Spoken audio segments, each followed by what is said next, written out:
Assalamu alaikum dear students. So I'm here to interact another paper of your phase first CTS, and the chapter I'm going to discuss here is assessment waves, and I believe that this is the last chapter of your class 11th physics. And इसके बाद जो ये actually 7th test 8th test जो होगा वो class 12th का electrostatic से start होगा. So we are completing it today, and let us get started with the very first question. That is पहला ही question जो है that's a mass m is suspended from a spring of negligible mass. तो हमारे पास एक मास m suspend किया गया है from a spring of negligible mass. तो अगर मैं यहाँ पे सिस्टम बना दूँ, so we have a spring mass system and we have suspended a mass m out of it is suspended from a spring of negligible mass. The spring is pulled a little and then released to that the mass executes simple harmonic motion with a time period t. तो अगर आप इसको थोड़ा extend करते हैं mean position से, तो आपका जो मास है वो यहाँ आया, तो इट शो सम एक्सटेंशन, और इसका जो टाइम पीरियड ऑफ ऑसिलेशन जो है वो है t. जब आपने बाय सम डिस्टेंस इसको डिस्प्लेस किया from mean position from its equilibrium position, then the time period of oscillation जब आपने इसको छोड़ा तो time period of oscillation is t. If the mass is increased by m then the time period becomes. तो अब आपने case 2 में जो है मास जो है आपने इंक्रीज कर दिया, तो अब जो आपका मास है that is m plus m, और जब आपने मास इंक्रीज किया तो यहां पे भी एक्सटेंशन आएगा, और अब आपका जो टाइम पीरियड है वो दिया गया है that is 5t/4 the ratio m/m.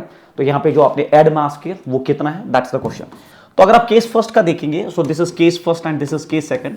तो केस फर्स्ट में अगर आप देखेंगे फोर्सेस हम बैलेंस करते हैं, जब ये जो है सेटल हो जाएगा तो यहां पे इसका वेट जो है दैट्स डाउनवर्ड्स, और यहां पे इसमें जो स्प्रिंग फोर्स ऊपर की तरफ डेवलप होगा दैट विल बी kx.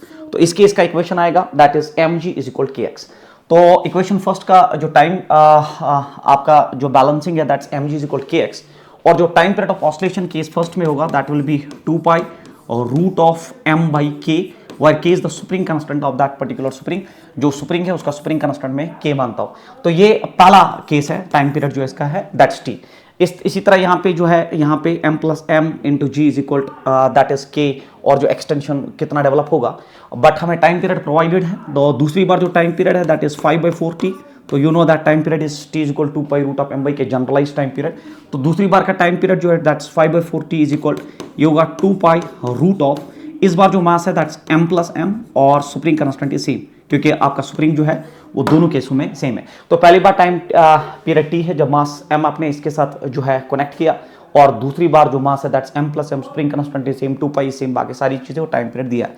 सो अगर हम इन दो इक्वेशंस को डिवाइड करें तो कैंसिलेशन पे आप देख लीजिए, आपका t और t कैंसिल आउट होगा, आपका 2 पाई कैंसिल आउट होगा, 4 ऊपर जाएगा तो ये बनेगा 4/5 इज इक्वल, तो यहाँ पे k भी कैंसिल आउट होगा तो ये बनेगा रूट ऑफ इट इज ऊपर m capital M divided by m plus m small m. So carrying both sides, तो ये बना 16/25 इज इक्वल, मैंने रूट उड़ा दिया इधर से, तो ये बना m divided by m plus m.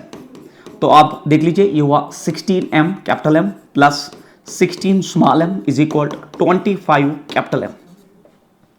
तो अगर आप देखेंगे 16 small m is equal 25m में से 16m जो है अगर आप माइनस करेंगे तो 9m बनता है. तो हमें रेशियो चाहिए small m by capital M, तो small m by capital M जो है वो रिड्यूस हो जाएगा to 9:16. So this should be the right answer for this particular question, and that is 9/16 is the first option. तो बहुत आसान क्वेश्चन था, आराम से हो गया. Question number next is a weightless spring which has a force constant oscillates with frequency nu when a mass m is suspended from it. If the spring is cut into two equal halves and a mass 2m is suspended from it, the new frequency of oscillation will become. तो बहुत अच्छा question है. तो अगर आप frequency देखेंगे तो frequency is inverse of time period, तो ये होगा 1/2 pi root of time period होता है m बाई k, तो ये बनेगा k/m. तो पहली बार जो स्प्रिंग कांस्टेंट है वो k है, और पहली बार जो आपने मास कनेक्ट किया वो m है, तो आपका force constant oscillates with frequency. Frequency का सिंबल यहाँ जो है न्यू के बदले n लिया गया बस. This is case first. Now the spring is cut into 2 equal halves. मान लो ओरिजिनल स्प्रिंग ये थी, और ओरिजिनल स्प्रिंग का स्प्रिंग कांस्टेंट k था, और आपने इसको 2 इक्वल हाफ्स में काट दिया. जब आपने 2 इक्वल हाफ्स में काट दिया तो मैं मानता हूं कि टोटल लेंथ मान लो इसका 2l था, स्प्रिंग का टोटल लेंथ जो 2l है, जब आपने 2 इक्वल हाफ्स में काट दिया तो ये l ये भी l. सो ये पार्ट l हो गया, ये पार्ट l हो गया. अब अगर आपको इस पार्ट का k निकालना तो k1 पहले पार्ट का, so the formula is total spring constant multiplied by total length, the total length is 2l. And divided by that length जिसका सुप्रीम कांस्टेंट चाहिए। तो मुझे एक हिस्से का सुप्रीम कांस्टेंट चाहिए, जो इस हिस्से का होगा वो इस हिस्से का भी होगा, क्योंकि लेंथ सेम, बाकी सब कुछ बराबर है। एल एल कैंसिल आउट हुआ, तो K1 जो है दैट इज 2K, मतलब कट करने के बाद इस पार्ट का सुप्रीम कांस्टेंट 2K हो गया, इस पार्ट का भी सुप्रीम कांस्टेंट 2K हो गया। अब हमसे क्या पूछा जा रहा है, then the spring is cut into two equal halves and the mass m is suspended from it the frequency of oscillation। तो एक हिस्से के साथ अब आपने जब मास 2m कनेक्ट किया, अब m नहीं ये 2m है, तो नया जो फ्रीक्वेंसी है वो क्या होगा, तो नया फ्रीक्वेंसी मान लो n डैश होगा and it will be equal to 1/2 pi, इसमें कोई प्रॉब्लम नहीं, और root of it is k, तो अब जो k है दैट इज 2k, क्योंकि एक हिस्से का जो k है वो 2k हो गया डिवाइडेड बाई 2m, क्योंकि मास ऑफ m है। 2 कैंसिल आउट हुआ, तो n dash is equal to 1/2 pi, it is root of k by m, तो root of k by m, तो अगर आप देखेंगे it is 1/2 pi root of k by m, तो n dash जो है फाइनली n के बराबर आ गया, so this should be the right answer. तो इस केस में जब आपने स्प्रिंग को दो इक्वल पार्ट्स में कट कर दिया, तो एक हिस्से का स्प्रिंग कांस्टेंट जो है ट्वाइस ऑफ द अर्लियर हो गया, क्योंकि मास भी ट्वाइस आपने ऐड कर दिया, तो 2 कटने की वजह से जो आपका फ्रीक्वेंसी वो सेम रहा। तो फर्दर जो है आप इसको एक बार और देख सकते हो, अच्छे से देख सकते हो, सो दैट जो है आपको अच्छी तरह से समझ आ जाए। Question number next is a mass m is suspended from a light spring and additional mass m added displaces the spring further by a distance x. Now the combined mass will oscillate on the spring with a period. So this is again a very important numerical. तो मान लो आपके पास एक spring है और उस spring के साथ आपने मास m कनेक्ट कर दिया, तो ये है बच्चे आपका earlier case, a mass m is suspended from a light spring and additional mass m displaces the spring further by a distance x। मान लो जब आपने मास m पहली बार इसके साथ कनेक्ट किया, तो इसने डिस्प्लेसमेंट मान लो दिखा दिया उस वक्त दैट इज समथिंग x1, क्योंकि उसके बाद जब आपने एक एडिशनल मास कनेक्ट किया m, तो spring gets displaced further by distance that is x। तो अब जो है फिर से अब आपने क्या किया, आपने अब इसके साथ ऐड कर दिया, तो ये बना m प्लस m। तो अगर पहली बार जो डिस्प्लेसमेंट था दैट इज समथिंग x1, तो पहली बार जो डिस्प्लेसमेंट था तो x1 था, तो मास ऐड करने की वजह से फर्दर डिस्प्लेसमेंट जो हुआ that is x, that is what is being provided in the question. तो जब सिर्फ मास m था तो डिस्प्लेसमेंट मैंने अपने हिसाब से कुछ x1 लिया, क्योंकि इसके बारे में कुछ इन्फॉर्मेशन नहीं है, बट जब आपने एक एडिशनल मास m ऐड कर दिया, तो ये क्वेश्चन में कह रहा है then additional mass added displaces the spring further by distance x। Further by distance x means x1 के अलावा कुछ डिस्प्लेसमेंट x, तो हमारा आंसर जो है वो x में आना चाहिए, x1 we don't know, and हमें स्प्रिंग का स्प्रिंग कांस्टेंट भी पता नहीं है। Now the combined mass will oscillate on the spring with the time period. अब हमें टाइम पीरियड जो है कंबाइंड मास का बोल दो। तो हम जो है पहला डायग्राम अगर आप देखेंगे तो फोर्सेस को बैलेंस करिए, जैसे अर्लियर केस में भी मैंने बोला था, यहां हुआ mg और ऊपर की तरफ हुआ kx1, तो मेरा पहला इक्वेशन बना दैट kx1 जहां पे मुझे रिक्वायर्ड होगा दैट विल बी mg। तो this is equation number first, क्योंकि यहां पे जब मास सेटल हुआ फोर्सेस बैलेंस हुए, और इस केस में अगर आप देखोगे तो यहां पे बना weight is m plus m into g, और ऊपर की तरफ जो फोर्स बना spring force that is k into x1 plus x, क्योंकि डिस्प्लेसमेंट जो है x1 प्लस x है, स्प्रिंग कांस्टेंट, क्योंकि स्प्रिंग सेम रहा through the experiment, so k remain same. तो इस केस में अगर आप इक्वेशन बनाओगे तो ये बनेगा k into x1 plus x is equal किसके बराबर, it is m plus m multiplied by g। तो बच्चों ये हो गया kx1 plus kx is equal, तो ये हुआ बराबर यहां पे it is mg plus small mg। तो यहां पे kx1 के बदले आप ये mg ड्रॉप कर सकते हो, हमारा k आ जाएगा, and then it is plus it is kx and it is mg plus small mg। तो कैपिटल mg कैंसिल आउट हुआ, kx जो है वो स्मॉल mg हो गया। तो सबसे पहली फुर्सत में हमने k निकाला, दैट इज जो स्प्रिंग कांस्टेंट के बारे में कोई इंफॉर्मेशन नहीं थी, वो फाइनली हमारे पास आ चुका है, that is mg by x। तो जैसे हमारे पास अब k आ चुका है, तो टाइम पीरियड लिखना कोई बड़ी बात नहीं, टाइम पीरियड होता है 2 pi root of mass by k, mass is m plus m। दूसरी बार जो टाइम पीरियड हमें निकालना है बाई k जो है हमने निकाल दिया है, and that is mg divided by x। तो ऊपर x आ जाएगा और x यहाँ मल्टीप्लाई होगा, so the answer will be 2 pi root of m plus m into x divided by mg। आप ऑप्शन चेक करिए, so I believe that it is 2 pi root of m plus m into x divided by mg। Option number second is the right answer for this particular question. तो इस question में ये था कि हमें spring constant पहले निकालना था, क्योंकि हम जानते हैं generalized equation for time period of SHM is 2 pi root of m by k। So mass हम जानते थे, mass is M plus M but K spring constant. तो स्प्रिंग कंस्टेंट निकालने के लिए इन्फॉर्मेशन प्रोवाइडेड थी, हमने पहले जो है स्प्रिंग कंस्टेंट निकाला और उसके बाद हमारे पास finally equation of time period आ गया। क्वेश्चन नंबर नेक्स्ट आपका जो है that is this one, the period of simple pendulum is measured as T nought in a stationary lift. जब लिफ्ट स्टेशनरी था तो टाइम पीरियड था T nought. If the lift moves upward with an acceleration of 5g the period will become. तो आप सब जानते हो कि जब आपका लिफ्ट रेस्ट पे था और उसमें कोई पेंडुलम है तो उसका टाइम पीरियड जो होगा that will be 2 pi root of L by G. तो ये था और इनिशियली टाइम पीरियड था टी नॉट, बट जब लिफ्ट ऊपर एक्सेलरेट कर गया तो this was the simple pendulum and lift ने ऊपर एक्सेलरेट किया with an acceleration of 5g।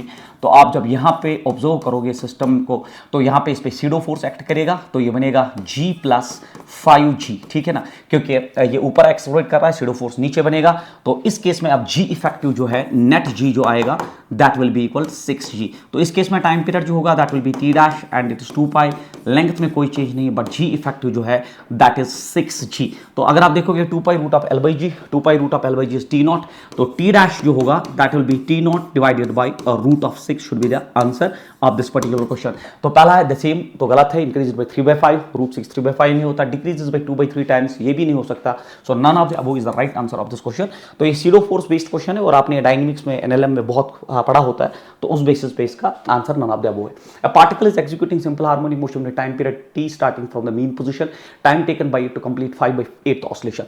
तो आप चूंकि प्रिपरेशन में आप लास्ट चैप्टर 11th क्लास का, तो आप ये जानते हो that this is the mean position, this is positive extreme and this is negative extreme of simple harmonic motion. तो कहानी ये है कि आपको बोला जा रहा है कि particle is executing S with time period T, तो टोटल टाइम पीरियड जो है वो टी है। हमें बोलो starting from the mean position the time taken by two complete 5/8 oscillation. 5/8 oscillation के लिए अगर आप ये a/2 लेते हैं प्लस a/2 ये है और ये हो गया इसका आधा दैट्स माइनस a/2, तो यहाँ से यहाँ तक 1/4 ऑस्लेशन होता है और यहाँ से यहाँ तक that's x equal 0 to half amplitude जो ऑस्लेशन होता है दैट इज 1/8। तो अगर ये 1/8 हुआ तो ये हुआ पहला 1/8, तो ये हुआ 2/8, ये हुआ 3/8, ये हुआ 4/8, ये हुआ 5/8। तो हमें 5/8 ऑस्लेशन का टाइम पीरियड निकालना है। सो ये हुआ 1/8 ऑफ ऑस्लेशन, क्योंकि टोटल ये जो यहाँ से है वो 1/4 है, फिर ये 1/4 हो गया तो ये 1/2, ये भी 1/4, ये भी 1/4, तो टोटल आ गया आपका टी। बट आधा एम्पलीट्यूड मीन पोजीशन क्रॉस करने में ये 1/8 ऑस्लेशन होता है, फिर ये 2/8 हुआ, ये 3/8 हुआ, ये 4/8 एंड 5/8। और आप जानते हो कि यहाँ मीन पोजीशन से आधे एम्पलीट्यूड तक ये बड़ा फास्ट होता है आपका सिंपल हार्मोनिक ऑस्लेटर, और फिर दूसरे हाथ में जो टाइम पीरियड होता है वो t/6। आप किसी भी बुक से आपने पढ़ा भी होगा, तो यहाँ से यहाँ तक का टाइम पीरियड t/12 होता है, यहाँ से ऑनवर्ड से स्लो हो जाता है दैट इज t/6, यहाँ से यहाँ वापस ये t/6 ही होता है, और फिर ये वापस आने पे यहाँ t/12 चला जाता है, और फिर यहाँ से यहाँ फिर से मीन पोजीशन से यहाँ तक जो है दैट इज t/12। तो यहाँ से ऑनवर्ड्स फिर से t/6 एंड t/12, और अगर आप ये सारे टाइम पीरियड ऐड करोगे t के बराबर आ जाएगा। तो अब मेरा टाइम पीरियड ये सारा है, तो टोटल टाइम जो होगा मेरा दैट इज टोटल टाइम जो मेरे इस क्वेश्चन में होगा that is t/12 3 times t/12 plus जो है t/6 दो बार है, तो ये हुआ आपका t/6। सो 3 4 ज़ा 12, तो बचा ये 2 3 ज़ा 6, तो ये बना t/4 और प्लस बनाइए t/3, तो ये हुआ 3 4 it is 3t plus that is 7t divided by 12 should be the answer. 7/12t is the right answer for this particular question, that is 7/12t जो है इसका बिल्कुल सही आंसर है। तो ये आप याद रखिए कि मीन पोजीशन से आधा एम्पलीट्यूड होता है 1/8 ऑफ ऑस्लेशन, फिर जितने भी आपको चाहिए तो अकॉर्डिंगली आप टाइम पीरियड में मूव करिए, और आपको पता होना चाहिए मीन पोजीशन से आधा एम्पलीट्यूड क्रॉस करने में t/12 टाइम लगता है, और उस आधे से एक्सट्रीम तक पहुंचने में t/6 का टाइम पीरियड लगता है। तो पहले सिंपल हार्मोनिक ऑस्लेटर फास्ट होता है और फिर स्लो हो जाता है। उसके बाद जो है question number next is particle execute simple harmonic motion according to the equation, बहुत आसान है। It is 4d² x/dt², then it is plus 320 x is equal 0। तो हमें निकाला क्या है इसमें that's time period of oscillation. तो आप जानते हो कि इसको स्टैंडर्ड इक्वेशन बनाने के लिए इट इज d² x/dt² और 4 से डिवाइड थ्रू आउट किया तो प्लस हो गया ये 80x इज इक्वल टू 0। तो अब आप इसको ओरिजिनल के साथ कंपेयर करो, जो आपके सिंपल हार्मोनिक मोशन का इक्वेशन होता है d² x/dt² प्लस ये होता है ω² x इज इक्वल 0। तो हमें टाइम पीरियड चाहिए, तो ω² जो है 80 आ गया, तो ω² जो है आपका 80 है, तो ओमेगा किसके बराबर हुआ, it is root of 80। Omega होता है बराबर 2 pi by T is equal root of 80। Root of 80 होता है 4 रूट 5, क्योंकि 4 अंदर जाएगा तो 16 पंजे 80, 16 इंटू 5 होता है 80। तो हमारा टी जो है वो आ जाएगा बराबर 2 pi divided by 4 root of 5। So 2 2 जा हुआ 4, ये बना pi by 2 root 5 seconds is the answer of this particular question. Pi by 2 root 5, pi by 2 root 5 seconds is the right answer for this particular question. तो comparison पे based question आसान था, formula based. उसके बाद a particle execute simple harmonic motion according to the equation this, where t is in seconds, the magnitude of velocity of the particle at t equal to 1/6 seconds will be। तो हमारे पास जो equation है वो equation है 10 centimetre and then it is cos of it is 2 pi t plus pi by 2। तो हमें निकालना क्या है, at what is in seconds. तो आपका t जो है वो सेकंड्स में है और x जो है वो सेंटीमीटर में है, क्योंकि ये सेंटीमीटर में है तो ये भी खुद हो गया सेंटीमीटर में। The magnitude of velocity of the particle at t equal to 1/, और आंसर भी सेंटीमीटर पर सेकंड, तो हमें इसको कन्वर्ट करने की जरूरत नहीं है। इस टाइम पीरियड पे हमें इसका वेलोसिटी निकालना है। तो आपको पता होना चाहिए सबसे पहले, अगर आप देखोगे तो ये cos theta plus pi by 2 है। cos 90 प्लस थीटा होता है माइनस साइन थीटा, तो आप लिख सकते हो it is 10, it is minus sine of theta and theta is this, that is 2 pi T. तो पहले आपने निकाला x, और जब x आया कैसे निकाला आपने, it is cos of 90 plus theta, तो ये सेकंड क्वाड्रेंट में आ जाएगा, तो that's minus theta. So minus sine of theta जो है आपका x आ गया। हमें जो है आपको वेलोसिटी चाहिए, तो अगर हम इसको डिफरेंशिएट करें, तो जब आप डिफरेंशिएट करोगे तो वेलोसिटी आ जाएगा -10, तो बाहर आएगा। Differentiation of sine theta is cos theta cos of 2 omega t, और internal differentiation of this portion, and इस पोर्शन का जो इंटरनल डिफरेंशिएशन है वो आ जाएगा बराबर आपका दैट इज 2 पाई। तो ये ओनली 2 पाई रह जाएगा, तो क्योंकि dt कैंसिल होगा, तो वेलोसिटी हो गया बराबर -10, it is cos of it is 2 pi, it is 2 पाई। अच्छा 2 पाई बाहर आ जाएगा एक, तो पहले मैं 2 पाई बाहर निकालता हूँ। सो ये 2 पाई जो है मैं यहाँ लिखता हूँ, और फिर जो है आपका आएगा cos of it is 2 pi into T. T जो है वो प्रोवाइडेड है, दैट इज 1/6। तो अगर ये 1/6 है तो ये हुआ 2 3 जा 6, तो ये हुआ v is equal to -20 pi and cos of pi by 3, that is cos of 60। cos of 60 होता है 1/2, so 2 10s are 20 and v is equal to -10 into pi should be the velocity. But ऐसा कोई option नहीं है, आप इसमें drop कर सकते हो। तो माइनस शोज दैट ये इसका डायरेक्शन कहाँ की तरफ है, बट इट्स -10 इंटू पाई हो गया 3.14, so it is 30 point something, तो 31 is the right answer for this particular question. Negative सिर्फ दिखा रहा है, डायरेक्शन क्या है, तो it will be it is 31.4 centimetre per second is the right answer for this particular question. उसके बाद क्वेश्चन नंबर नेक्स्ट आपका जो है that is this one, a body is executing simple harmonic motion when it displaces from the mean position, when its displacement from the mean position is 4 centimetre and 5 centimetre, the corresponding velocity of the body is 10 centimetre per second and 8 metre centimetre per second, then the time period of the bodies, हमें time period निकालना है। तो आपको पता है वो equation that is v is equal to omega root of it is a square minus x square, so angular velocity into root of amplitude square minus displacement square from the mean position. तो आप इसको square करिए तो ये बनेगा v square is equal, ये बनेगा omega square it is a square minus omega square into x square. तो ये आपकी इक्वेशन आ जाएगी। तो मैंने स्क्वायर किया, ये भी स्क्वायर हुआ, ये भी स्क्वायर हुआ, square and root cancel, but omega इसको भी मल्टीप्लाई होगा, इसको भी मल्टीप्लाई होगा। तो पहले केस में जो डिस्प्लेसमेंट है वो 4, उस वक्त जो वेलोसिटी है वो 10 है, तो वेलोसिटी इज 10 का स्क्वायर हो गया 100, और ये हो गया is equal to omega square a square, और पहली बार जो डिस्प्लेसमेंट है 4 का स्क्वायर हो गया 16, तो -16 ओमेगा स्क्वायर, ये हो गया आपका इक्वेशन नंबर 1। दूसरी बार डिस्प्लेसमेंट 5 है बट वेलोसिटी इज 8 का स्क्वायर हो गया 64 इज इक्वल टू, ये हुआ omega square a square, then it's minus displacement 5 है तो 5 का स्क्वायर होता है 25 ओमेगा स्क्वायर, इक्वेशन नंबर 2। हमें टाइम पीरियड निकालना है, तो टाइम पीरियड हमारा आराम से ओमेगा के साथ आ जाएगा। तो अगर मैं यहाँ माइनस कर दूँ इसको थ्रू आउट, ये माइनस हुआ है तो ये प्लस हो जाएगा, तो ये और ये जो है वो बिल्कुल कैंसिल आउट हो जाएगा इस केस में, और 100 में से 64 होता है 36 इज इक्वल, ये हुआ 25, इट्स 9 ओमेगा स्क्वायर, तो ये आ गया आपका ओमेगा स्क्वायर जो है that is 36 divided by 9, 36 divided by 9, 36 divided by 9। तो अगर आप देखोगे इट्स 9 4 36, तो ओमेगा स्क्वायर जो है आपका दैट इज 4, तो ओमेगा हो गया बराबर 2, ओमेगा हो गया बराबर खुद 2π/t is equal to 2, t हो गया बराबर 2π divided by 2, 2 to cancel, it's pi second is the right answer for this particular question. तो इस क्वेश्चन का आंसर जो होगा that will be pi second, that is nothing but option number 3 is the right answer for this particular question. उसके बाद question number next आपका जो है, a block of 0.5 kg is placed on horizontal platform. So you are having an horizontal platform, बहुत important है. मान लो ये mean position पे x equal 0 और इस पे एक ब्लॉक आपने प्लेस किया है जिसका कुछ मास है. तो a block of mass 0.5 kg is placed on a horizontal platform. The system is making vertical oscillations. तो सिस्टम जो है vertical oscillations दिखा रहा है. So about mean position it's going like this. The system is showing vertical oscillations about a fixed point with a frequency of, तो frequency जो है, frequency is provided, it is 0.5 hertz के बराबर जो है frequency है. The maximum amplitude of oscillation if the block is not losing the contact, if the block is not losing the contact with the horizontal platform is nearly. तो इसमें जो कहानी है, आप प्लेटफॉर्म जब ऑसिलेट करेगा तो ये अपर एक्सट्रीम पे जाएगा, दैट विल बी प्लस ए, और ब्लॉक लेके जाएगा तो मास m, और ये लोअर एक्सट्रीम पे जाएगा दैट विल बी माइनस ए, और ये जो है ब्लॉक यहाँ पे होगा जिसका मास m है. अब आपको जो है प्लेटफॉर्म पे बैठ के देखना पड़ेगा. सीडो फोर्स के कंसेप्ट से ये चीजें आसान होती है.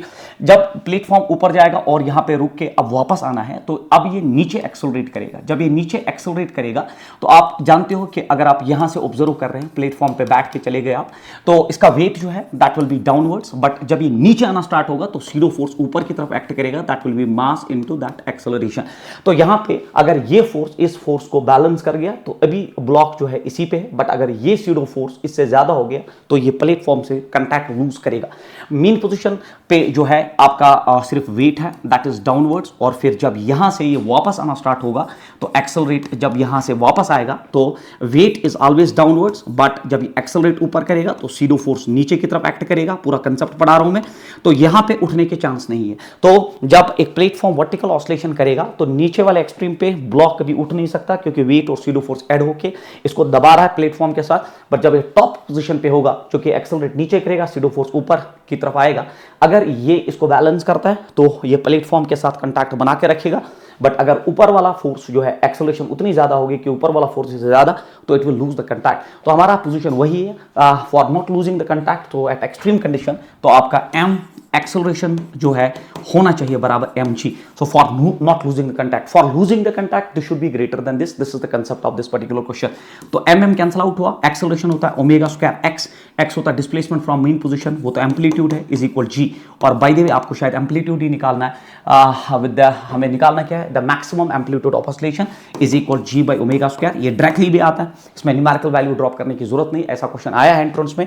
It is g by omega square, g का वैल्यू 10, ओमेगा होता है 2 न्यू फ्रीक्वेंसी का होल स्क्वायर, तो ये हो गया 10 डिवाइडेड बाय ये हुआ 4 पाई स्क्वायर. न्यू का स्क्वायर फ्रीक्वेंसी जो है आपको दिया गया 0.5 होता है 1/2, 1/2 का स्क्वायर होता है 1/4, 4 कैंसिल. तो 10 को पाई से डिवाइड करो पाई स्क्वायर से, क्योंकि ये स्क्वायर है, तो 3.14 का स्क्वायर नियरली 10 के बराबर, 10/10 जो है वो 1 मीटर का और आपका एम्पलीट्यूड होता है, विच is nothing but option number 3. तो याद रखिए, अगर प्लेटफॉर्म में ये सारे क्वेश्चन अब वो पूछे कि प्लेटफॉर्म पे जो आप वर्टिकल ऑसिलेट करेगा प्लेटफॉर्म, तो ऑब्जेक्ट कहाँ कंटैक्ट लूज कर सकता है, तो याद रखिए टॉप पोजीशन पे कर सकता है, बॉटम पे नहीं. और जब ये नीचे जाए, नेगेटिव एक्सट्रीम की तरफ जाए, जब पॉजिटिव एक्सट्रीम पे है वो कंटैक्ट लूज कर सकता है ऑब्जेक्ट. और उसके लिए जो एक्सट्रीम कंडीशन है, दैट्स लिमिटिंग कंडीशन है, that is A amplitude should be g by omega square. और अगर ऐसा हुआ कि ये फोर्स उससे ज्यादा हुआ तो amplitude should be greater than g by omega square, it will lose the contact. फिलहाल इस केस में हमारा आंसर जो है 1 मीटर. उसके बाद spring of force constant k is cut into lengths of ratio 1:2:3.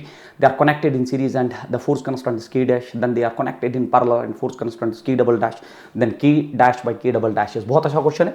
मान लीजिए आपके पास एक स्प्रिंग है और इस स्प्रिंग का कंस्टेंट टोटल में k है. अब आपने इसके हिस्से कर दिए और हिस्सों का रेशियो है 1:2:3. तो अगर 1 है तो ये L है, अगर 2 है तो ये मैं 2L मानता हूं, अगर ये 3 है तो ये मैं 3L मानता हूं. तो टोटल लेंथ अगर आप देखोगे तो टोटल लेंथ जो है स्प्रिंग का दैट इज 6L. तो जब स्प्रिंग का टोटल लेंथ 6L है तो उसका स्प्रिंग कंस्टेंट k है. हमसे पूछा जा रहा है, अब ये 3 हिस्से पहले सीरीज में जोड़े गए और फिर पैरेलल में पहली बार इक्विवेलेंट स्प्रिंग कंस्टेंट कितना है और दूसरी बार कितना है, और रेशो करके मैं आंसर बोलो. जब पहली बार सीरीज में है तो अगर पहली बार सीरीज में तो पूरा स्प्रिंग ही इंटैक्ट है, और सीरीज में के डैश जो है स्प्रिंग कंस्टेंट दिया गया के डैश, और वो के बराबर है. इसमें कुछ करना ही नहीं क्योंकि आपका पूरा स्प्रिंग इंटैक्ट है, तो के डैश के बराबर.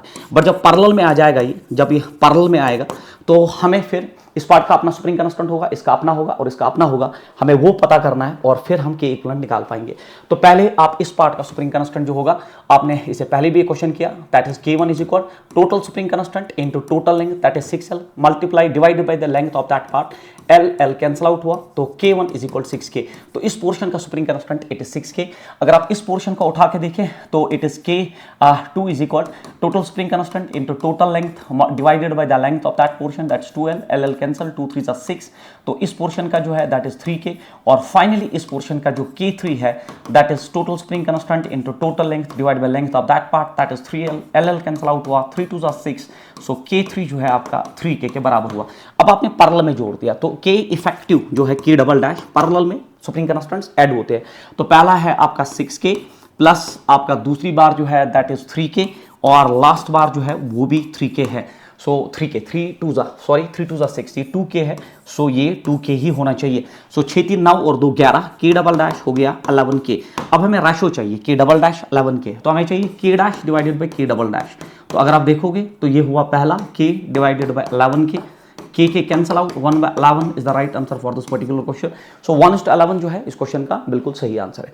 उसके बाद क्वेश्चन नंबर नेक्स्ट आपका जो है that is this one, the average velocity of a particle executing simple harmonic motion in one complete vibration is.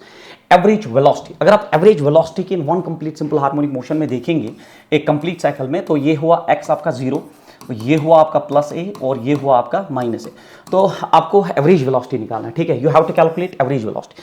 तो अगर आप देखोगे average velocity is total displacement by total time. तो एवरेज वेलोसिटी जो है that is total displacement divided by total time. तो पहले आप टोटल डिस्प्लेसमेंट की बात करिए। जब आप एक कंप्लीट ऑसिलेशन की बात करते हैं तो आपका सिंपल हार्मोनिक ऑसिलेटर जो है मीन से एक्सट्रीम जाएगा +a और फिर वापस आएगा दैट इज रिवर्स और फिर यहां की तरफ जाएगा और फिर वापस आएगा। तो टोटल डिस्प्लेसमेंट इज 0। जब टोटल डिस्प्लेसमेंट 0 हुआ तो एवरेज वेलोसिटी 0। बट अगर वो एवरेज जो है स्पीड पूछता, एवरेज स्पीड पूछता, अगर वो एवरेज स्पीड पूछता तो टोटल डिस्टेंस था 4 टाइम्स a, ठीक है। सो a plus a plus a plus a 4 times a divided by total time जो है दैट इज t। तो अब ये एवरेज स्पीड हो सकता था। तो average speed is possible, average speed जो है क्वेश्चन का पॉसिबल है। बट अगर आप एवरेज वेलोसिटी की बात करते हैं तो एवरेज वेलोसिटी जो है वो 0 होगा। That is what is the concept for this particular question. तो answer should be 0 average velocity. उसके बाद क्वेश्चन नंबर नेक्स्ट है, on suspending a mass m from two springs separately the time period of oscillation is t1 and t2। separately आपने दो spring से, आप मान लो आपने दो स्प्रिंग्स ले लिए, तो आपने दो स्प्रिंग्स के साथ जो है सेपरेटली आपने मास m कनेक्ट किया और टाइम पीरियड ऑफ ऑसिलेशन जो है इस केस में t1 है, इस केस में t2 है। इसका जो है स्प्रिंग कांस्टेंट कुछ k1 होगा, सेपरेटली है, और ये हो गया k2। On suspending a mass m from two springs separately the time period of oscillation is t1 and t2। इसका टाइम पीरियड t1, इसका time period t2 if the two springs are joined in series. अब आपने इन दो springs को series में जोड़ दिया।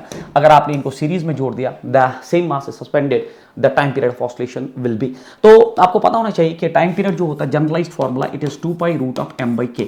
तो अगर आप यहाँ पे इसको ऐसे न्यूट्रलाइज करें स्क्वायरिंग बोथ साइड्स, तो ये बनेगा t² is equal 4π² into m/k। तो t² is inversely proportional to k is the way, क्योंकि बाकी सारी चीजें जो है थ्रोट कांस्टेंट है, क्योंकि मास आपने इंडिविजुअली भी वही कनेक्ट किया और टोटल जब ये सीरीज में जुड़े तब भी वही था। So t² is inversely proportional to k। तो अगर t² inversely proportional to k है और आपने स्प्रिंग्स को सीरीज में जोड़ दिया तो सीरीज में 1/k सीरीज जो होता है बराबर that is 1/k1 plus 1/k2। ये आप जानते हो। तो स्प्रिंग सीरीज में ऐसा जो है लॉजिक फॉलो करते हैं, जबकि पैरेलल में सीधे ऐड होते हैं अर्लियर क्वेश्चन में। तो 1/ks, अब 1/ks अगर आपको चाहिए तो आप मुझे बोलिए, यहाँ पे इसका रूट आ जाएगा। तो 1/ks इज t², 1/k जो है it is in directly 1/k is directly proportional t²। तो ये हो गया ts का square is equal to 1/k1 हो गया, फिर t1 का स्क्वायर जो पहली बार था और दूसरी बार था t2 का स्क्वायर। तो taking root on both sides तो ये बनेगा root of it is t1 square plus t2 square is the right answer of this particular question which is nothing but option number 4। तो this is the way to solve this particular question. बड़ा important numerical माना जाता है और अगर आपने ये किया है तो फिर आप ये जल्दी कर सकते हो, अदरवाइज थोड़ा सा आप इसमें डिस्टर्ब हो सकते हैं पहले। But this question is very important, आपको बहुत सारे ऑब्जेक्टिव बुक्स में क्वेश्चन मिल जाएगा। Question number next is the mass हम shown the figure oscillates in simple harmonic motion with amplitude A, the amplitude of point p is. तो यहाँ पे डायग्राम मिसिंग है बट पेपर में जो है डायग्राम है, और जो डायग्राम है इस क्वेश्चन का वो कुछ ऐसा है that is we have two springs like this. तो यहाँ पे थोड़ा सा करेक्शन हो गया but you will find it in the paper. itself the mass m is connected here. So the mass m shown the figure oscillates in simple harmonic motion with amplitude a. इसका जो amplitude of oscillation है that is a है. The amplitude of point p यहाँ पे है, ठीक है. तो you will find this diagram. तो ये diagram आपको जो है original पेपर में मिल जाएगी, बट यहाँ मिसप्रिंट है. यहाँ पे टेक्निकल एरर की वजह से कुछ हुआ है कि आपको जो है ये डायग्राम मिसिंग है. The amplitude of point P is, तो मास m जो है दो स्प्रिंग्स है, इसका स्प्रिंग कांस्टेंट k1 है, इसका स्प्रिंग कांस्टेंट k2 है. The mass m is shown the figure oscillates in simple harmonic motion with amplitude a. तो हमारे पास दो स्प्रिंग्स है, इनका स्प्रिंग कांस्टेंट k1 k2 है और मास m कनेक्टेड है और एम्पलीट्यूड ऑसिलेशन a से ये कर रहा है. The amplitude of the point p is, हमें इस पॉइंट p का एम्पलीट्यूड कैलकुलेट करना है. So the logic behind this question is that कि चूंकि ये सीरीज कॉम्बिनेशन है और सीरीज में जो है फोर्स जो होता है ना, फोर्स का force in series remains constant. तो अगर force in series that is के एक्स का प्रोडक्ट जो होता है, के एक्स का जो प्रोडक्ट होता है, प्रोडक्ट ऑफ के एक्स, तो मैं यहाँ लिखूँ प्रोडक्ट जो है ऑफ के एक्स सीरीज में is always constant. Product of के एक्स जो है वो कांस्टेंट रहता है. तो उस लॉजिक के हिसाब से जब ये ऑसिलेट करेगा तो मान लो ये कुछ एम्पलीट्यूड a1 से ऑसिलेट करेगा. जब ये एम्पलीट्यूड a1 से ऑसिलेट करेगा तो मैं लिखूंगा k1 a1 इज इक्वल. तो अगर यहाँ पे कोई पॉइंट आप मानते हैं, मान लीजिए यहाँ पे कोई पॉइंट है q, तो मान लीजिए वो ऑसिलेट कर रहा है कुछ a2 से, तो मैं लिख सकता हूँ k2 a2 इज इक्वल. तो ये अब आपका जो है इफेक्टिव स्प्रिंग कांस्टेंट आएगा क्योंकि सीरीज में है, तो k सीरीज या k इक्विवेलेंट इनटू a. तो remember that the product of k into x that is remaining constant in case of series combination of springs. तो अगर आपका इसका एम्पलीट्यूड दिया है तो इस पॉइंट का एम्पलीट्यूड निकालना है. मैंने और एक पॉइंट खुद एज्यूम किया, तो k1 a1 का product is equal k2 a2 का प्रोडक्ट इज इक्वल ka का प्रोडक्ट जो है वो हमेशा कांस्टेंट रहेगा. अब आपको इस पॉइंट का जो है a1 चाहिए, तो a1 किसके बराबर हुआ, तो ये तो मैंने खुद लिया था, it is k equivalent into a divided by it is that is k1. तो अब k इक्वलेंट चूंकि सीरीज में है, तो सीरीज में आप जानते हो 1/ks 1/ks होता है बराबर it is 1/k1 plus 1/k2. तो अगर आप इसको सॉल्व करेंगे, ऊपर multiplication k1 k2 divided by k1 plus k2, बड़ा इंपॉर्टेंट है. तो ks आ गया, तो k इक्वलेंट आ गया बराबर आपका it is k1 k2 divided by k1 plus k2 and multiplied by हो गया आपका a. तो और जो अपना यहाँ पे है अपना k1 जो है दैट इज दिस वन. तो k इक्वलेंट के बदले ये सारा और अपना k1 और k1 कैंसिल आउट होके आपका a1 जो है वो आ जाएगा k2 divided by k1 plus k2 multiplied by a is the right answer for this particular question. तो आप ऑप्शन ढूंढ लीजिए and option is equal k2 divided by k1 plus k2 into a. सो बहुत important question है. तो आप इस question का लॉजिक जो है वो ये समझ लीजिए that in series combination the kx का प्रोडक्ट जो है that remains constant and that is the way to solve this particular question. उसके बाद ये फॉर्मूला बेस्ड क्वेश्चन है, brass cube of density that is sigma length L is floating in a mercury of density rho.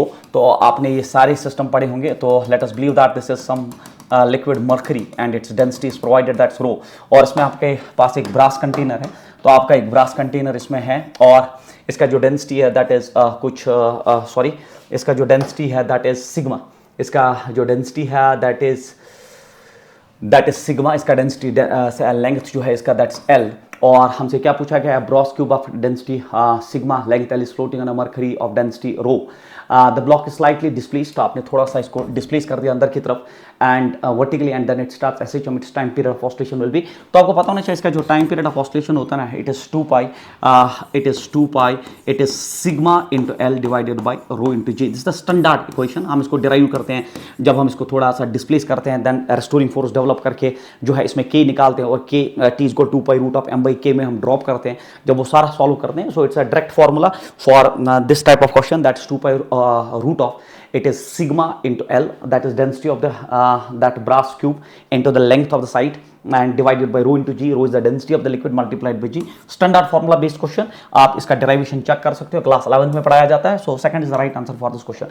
उसके बाद जो है the phase of a particle in SHM and at time period 13 pi by 6 the following inference is drawn from it. So this is a very important numerical. तो इसमें जो है पूरा concept आपको क्लियर होना चाहिए. The phase of a particle in SHM, तो phase जो है phi दिया गया है और phi दिया गया है at time period. The phase of a particle in SHM at time t is equal to 13 pi by 6. तो phase दिया गया है 13 pi by 6. अगर आप इसको ब्रेक करोगे the following inference is drawn from this. तो अगर आप इसको ब्रेक करोगे तो मैं phi को ऐसे लिख सकता हूँ, अगर हम इसको एक कंप्लीट जो है एक साइकिल मानते हैं दैट इज 2 पाई के टर्म्स में प्लस तो अगर आप देखोगे हम लिख सकते हैं इसको पाई बाई 6, क्योंकि 6 2 12 प्लस 1 इट्स 13, 13 पाई बाई 6, तो ये आ गया आपका, हमने इसको ब्रेक किया। अब आप इसको यहाँ ड्रा कर सकते हैं। जब आप जो है यूनिफॉर्म सर्कुलर मोशन से आप एसएचएम को पढ़ाते हो तो आप सब जानते हो कि हम प्रोजेक्शन जो है वाई एक्सिस पे दिखाते हैं और पार्टिकल ये है तो मास m, और मान लो ये एंटी क्लॉकवाइज घूम रहा है, तो जब ये यहाँ घूमेगा with uniform circular motion concept जो आपने पढ़ा होता है एसएचएम, हम यूनिफॉर्म सर्कुलर मोशन के प्रोजेक्शन से पढ़ाते हैं। तो प्रोजेक्शन जो वाई एक्सिस पे हम डेवलप करते हैं, जब पार्टिकल एंटी क्लॉकवाइज मूव करता है, कुछ एक्स एक्सिस पे करते हैं, कुछ वाई एक्सिस पे, मैं वाई एक्सिस पे करता हूँ एंटी क्लॉकवाइज मोशन में। तो अब आप देख लीजिए आपका जो पार्टिकल है वो पहले एक 2 पाई कंप्लीट एक रिवोल्यूशन करता है, तो मान लो ये यहाँ से यहाँ तक वापस आ गया और उसके बाद ये सिर्फ पाई बाई 6 गया। तो पाई बाई 6 मतलब ये है कहीं पे पाई बाई 6, इट्स पाई बाई 6 मतलब ये इसका एंगल है और पार्टिकल कहीं यहाँ पे यहाँ से यहाँ जा रहा है। तो ये हो गया x इक्वल 0, तो ये x इक्वल 0, ये हुआ प्लस a, तो ये हुआ x इक्वल 0, तो ये हुआ x इक्वल 0, ये हुआ प्लस a, फिर जब यहाँ आएगा वापस 0 पे, फिर ये माइनस a पे आ जाएगा एम्पलीट्यूड, और फिर ये वापस 0 पे आएगा। तो ये जो है यहाँ पे a है, amplitude of the circular path मैं खुद ले रहा हूँ, दैट इज a। तो a जो है स्मॉल a लिया गया है, तो चलिए एक ही बात है, a स्मॉल लीजिए आप कैपिटल लीजिए। तो amplitude of the particle is a, तो पहले आपने 2 पाई, एक कंप्लीट रेवोल्यूशन कंप्लीट हुआ, उसके बाद पाई बाई 6, तो पार्टिकल कहीं यहाँ पे पहले क्वाड्रेंट में, ये हुआ पहला क्वाड्रेंट, ये हुआ सेकंड क्वाड्रेंट, ये हुआ थर्ड क्वाड्रेंट एंड ये हुआ फोर्थ क्वाड्रेंट। अब हमें क्या बोलना है, अगर हम इसके प्रोजेक्शन यहाँ पे बनाएं तो आप जानते हो this is the displacement, and displacement क्या हुआ, ये हुआ a, it is cos of pi by 6, ये हुआ a sine of pi by 6, तो ये हुआ a sine of pi by 6, pi by 6 होता है 30, साइन ऑफ 30 होता है 1/2, तो इट्स a बाई 2। तो पार्टिकल एग्जैक्टली यहाँ पे है और उसका मीन जो मीन पोजिशन है वहाँ से जो दूरी है दैट इज a बाई 2। तो अगर मैं इसको ड्रा करूँ तो ये मीन पोजिशन हुआ, ये हुआ प्लस a, ये हुआ आपका माइनस a। तो आपका जो पार्टिकल है वो यहाँ पे कहीं है, क्योंकि आपका पार्टिकल a बाई 2 पोजिशन पे है, तो पार्टिकल यहाँ पे है और उसकी पोजीशन a बाई 2 है और ये मीन से एक्सट्रीम की तरफ जा रहा है, ये मीन से पॉजिटिव एक्सट्रीम की तरफ जा रहा है और उसका पोजीशन a बाई 2 है। तो पहला ऑप्शन देखिए, the particle is at x equal a by 2, बिल्कुल सही है, the particle is equal x equal a by 2 and is moving from plus x and is moving in plus x direction. बिल्कुल particle एक plus x direction में जा रहा है, अगर यहाँ होता तो हम माइनस एक्सट्रैक्शन बोलते हैं, तो ये पॉजिटिव एक्सट्रैक्शन की तरफ मूव कर रहा है। सो फर्स्ट ऑप्शन जो है इसका सही होना चाहिए, the particle is at a by 2 सही है and is moving in negative x direction तो नहीं है, प्लस एक्सट्रैक्शन है, क्योंकि पार्टिकल जो है पाई बाई 6 पे है और पहले क्वाड्रेंट में, जब पहले क्वाड्रेंट में है तो ये मीन से पॉजिटिव एक्सट्रीम की तरफ जा रहा है एंड मीन से पॉजिटिव एक्सट्रीम मतलब होता है पॉजिटिव एक्सट्रैक्शन में। The particle is at minus x by 2, ये भी गलत, ये भी गलत, the particle is at minus x by 2, ये भी गलत, तो plus a by 2 and then positive extreme की तरफ जाना मतलब पॉजिटिव x एक्सिस में जा रहा है। उसके बाद particle execute simple harmonic motion time period of 6 seconds, the time taken by for traversing a distance of half the amplitude. तो ये तो बहुत आसान है, पीछे ही मैंने बोल दिया, ये हुआ x इक्वल 0, ये हुआ it's a plus a and ये हुआ आपका माइनस a। तो अब आपसे पूछा जा रहा है टोटल टाइम पीरियड जो है पार्टिकल का दैट इज 6 सेकंड्स। अगर total time period of oscillation 6 seconds है, the time taken for traversing a distance of half the amplitude, तो हाफ द एम्पलीट्यूड तक कितना है, तो मैंने आपको भी बोला ये टाइम पीरियड होता है t बाई 12, तो t by 12 should be the answer. तो t जो है रिक्वायर्ड जो हमारा है दैट इज t बाई 12, तो अगर t बाई 12 है तो t 12 है, t सॉरी 6 है डिवाइड बाई 12, तो ये हुआ 1/2 मतलब 0.5 seconds is the right answer of this question. 1/2 या 0.5 seconds is the right answer. अगर बोला जाता इसे आधे से प्लस a तक कितना टाइम लगता तो हम लिखते हैं t बाई 6, तो ये मैंने बोला ये होता है t बाई 6, ये वापसी पे भी होता है t बाई 6, ये होता है फिर t बाई 12, फिर ये होता है t बाई 12 और फिर आप इसको रिपीट कर सकते हो। तो बहुत आसान क्वेश्चन था। Question number next is the time period of an oscillator is 8 second, the phase difference for from t2 to t4 is। तो आपको पता होना चाहिए फेज डिफरेंस होता है omega del t, so this is the phase difference del phi, standard equation है। तो phase difference हो गया बराबर ओमेगा होता है बराबर 2 pi by T and the time period जो डिफरेंस है 2 to 4 सेकंड, इट्स 4 minus 2, तो ये हुआ it is 2 pi, time period of oscillator is 8 seconds, 4 minus 2 is 2, 4 2 is 8, 2 2 and 2, it is pi by 2 should be the phase difference, so pi by 2 is the right answer। simple formula based question है। question number 17, question number 18 जो है आपका that is the two equations, the equations for two particles executing in simple harmonic motion are shown in the figure at t equals 0.5 second, the phase difference between them is। तो पहला equation जो है बच्चा हमें phase difference निकालना है, तो phase difference हम ऐसे नहीं निकाल सकते, थोड़ा इसको अरेंज करना पड़ेगा। ये बनेगा 10 sin of it is 10 pi t plus pi by 3 metre, तो ये हुआ पहले पार्टिकल का। दूसरा कॉस में दिया गया है तो उसको हम साइन में लाएंगे, तो कैसे लाएंगे, y2 इज इक्वल, ये हुआ 12 तो अगर मैं यहाँ लिखूँ साइन, तो आपको पता है कॉस जो होता है वो साइन से ऐड पाई बाई 2 होता है, तो मैं लिख सकता हूँ साइन ऑफ, ये हुआ 8 पाई टी प्लस अपना पाई बाई 4 प्लस जो है अपना पाई बाई 2। सर ऐड क्यों किया, क्योंकि साइन जो है कॉस जो है वो साइन से ऐड होता है 90 से, इसलिए इसको प्लस पाई बाई 2 करना पड़ा। अगर आप इसको थोड़ा अरेंज करोगे तो y2 का इक्वेशन बनेगा 12, it is sine of, it is 8 pi t plus, तो ये हुआ अब आपका 4 जो है एलसीएम आ जाएगा, तो ये बनेगा 3/4 पाई, तो ये बनेगा 3/4 पाई। तो अब हमारे पास ये इक्वेशन नंबर 1 हुआ और ये मीटर में इक्वेशन नंबर 2 हुआ। What we have to calculate the phase difference.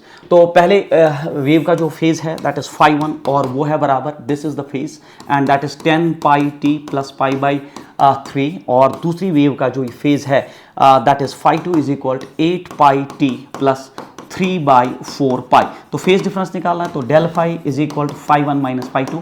आप इसको आराम से सॉल्व कर सकते हैं, φ1 भी आपके पास है, φ2 भी आपके पास है, तो you just solve it at your places. इसका जो आंसर है, तो क्वेश्चन नंबर क्या है हमारा, it is question number 18 and question number 18 का जो आंसर है दैट इज 7 पाई बाई 12। तो you can solve it at your places, you just go for the difference of the two, you will find the answer of this question is the first one. तो method मैंने आपको समझाया, बाकी आप ये कर सकते हो। The displacement, velocity and acceleration of a particle are this. तो डिस्प्लेसमेंट जो है that is 1 centimetre, it is given in the numerical. Velocity जो है आपका, स्पीड जो है 1 सेंटीमीटर पर सेकेंड, तो सारा सेंटीमीटर में चल रहा है, और एक्सेलरेशन जो है पार्टिकल का that is 1 centimetre by second square. हमें क्या पूछा गया है, रेस्पेक्टली इट्स टाइम पीरियड। तो हम सब जानते हैं एक्सेलरेशन होता है बराबर माइनस ओमेगा स्क्वायर एक्स, तो यहाँ से हमें आराम से आ जाएगा एक्सेलरेशन जो है वो 1 है, ओमेगा स्क्वायर एक्स भी जो है 1 है, तो ओमेगा स्क्वायर 1 के बराबर है, ओमेगा स्क्वायर 1 के बराबर है। ओमेगा स्क्वायर जो है that is 2 pi by T is equal to 1, taking root on both sides, ठीक है।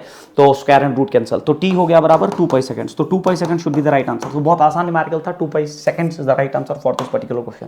उसके बाद जो है simple harmonic progressive wave is represented by the equation this wire x and wire centimetre T is in second at any instant the phase difference between two particles separated by 2 centimetre in the extraction is. तो आपको पता होना चाहिए that phase difference होता है बराबर, it is 2 pi by lambda into path difference, 2 pi by lambda into path difference that is del x. या आप लिख सकते हो फेज डिफरेंस जो होता है वो होता है k इनटू पाथ डिफरेंस। तो k इनटू पाथ डिफरेंस बोलिए, k होता है 2 pi by lambda, so standard equation है। तो हमारे पास जो इक्वेशन है मैं इसको अरेंज कर सकता हूँ, y is equal 8, it is sine of 2 pi अंदर जाएगा तो बनेगा it is 0.2 pi, it is 0.2 pi x then minus, तो ये हो जाएगा 4 पाई दैट इज टी।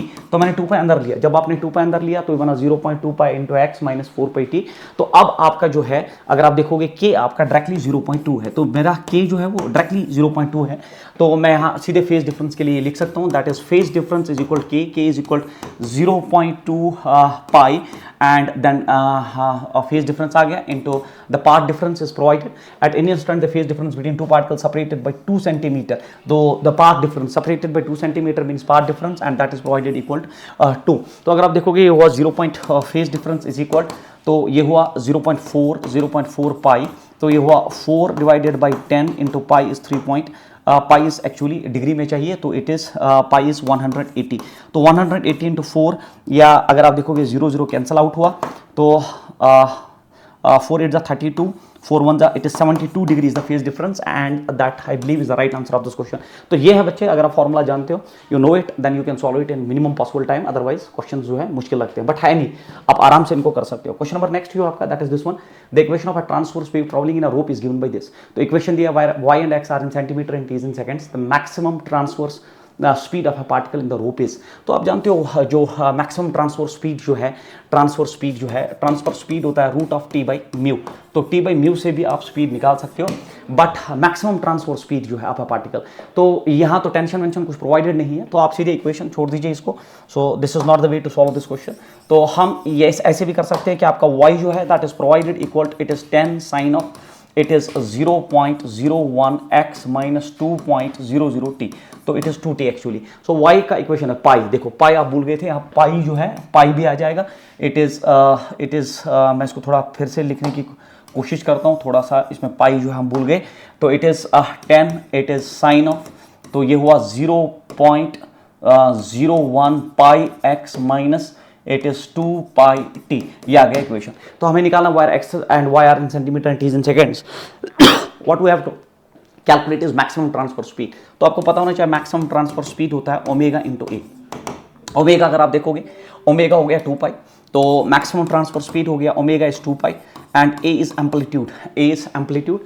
और अगर आप एम्पलीट्यूड देखोगे, एम्पलीट्यूड हो गया बराबर मैक्सिमम दैट इज 10, तो ये हुआ VP is equal 20 into pi, तो 20 into pi means 3.14।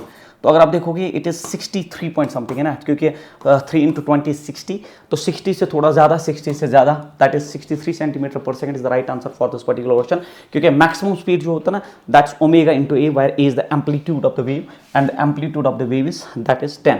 Question number next is the ratio of speeds of sound in nitrogen gas to that in helium gas at 300 Kelvin। तो आपको पता होना चाहिए speed जो होता है ना, तो that is root of gamma R T by M. Speed of sound in gases is given by this, तो speed is gamma R T by M. अब आपका जो पहला गैस है वो नाइट्रोजन है। नाइट्रोजन एक डायटोमिक गैस मॉलिक्यूल है और गामा होता है बराबर 1 + 2 बाई डिग्रीज ऑफ फ्रीडम। तो अगर आप नाइट्रोजन की बात करें, अगर आप नाइट्रोजन की बात करें तो उसका गामा होगा बराबर 1 + 2 बाई 5, क्योंकि उसकी डिग्रीज ऑफ फ्रीडम 5 होती है, तो ये बनता है 7 बाई 5। उसके बाद अगर आप दूसरा गैस लेंगे दैट इज हीलियम, तो हीलियम जो है मोनोएटॉमिक है, उसकी डिग्रीज ऑफ फ्रीडम जो है वो 3 ही होती है, इट इज 1 + 2 बाई 3, तो ये हुआ 5 बाई 3। तो हमारे पास 2 गामा आ चुके हैं और हमारा जो है एक गैस आपका नाइट्रोजन है और दूसरा ये है एट 300 केल्विन। तो अगर आप देखोगे टेम्परेचर सेम है, आर सेम है, तो V is directly proportional to root of gamma divide by molar मास।